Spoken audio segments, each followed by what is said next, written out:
kardeşidir. Hocamın abisidir. Allah sağ olsun.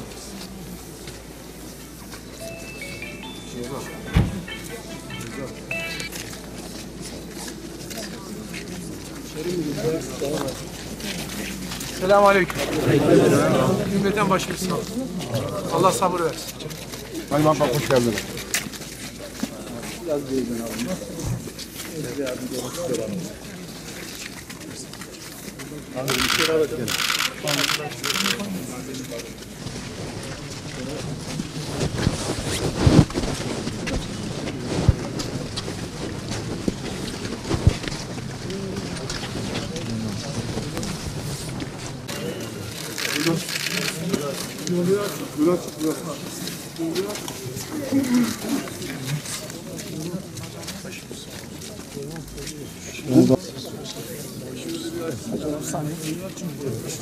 Sağ ol, Allah razı olsun.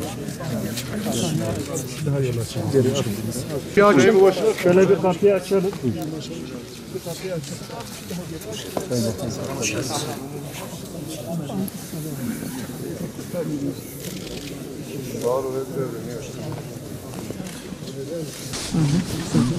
Açın burayı.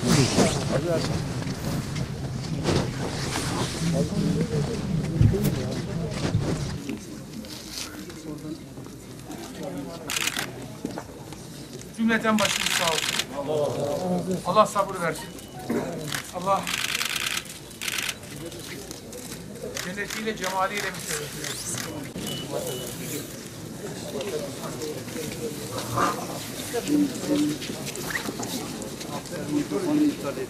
Allah'a emanet olun.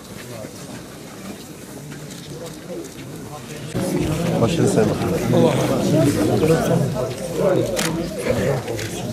razı olsun.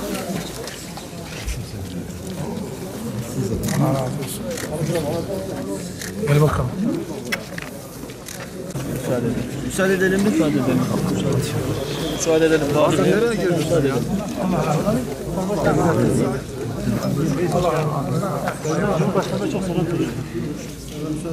Sayın Bakan hoş geldiniz. Size Sayın Bakan'a çok selam veriyorum.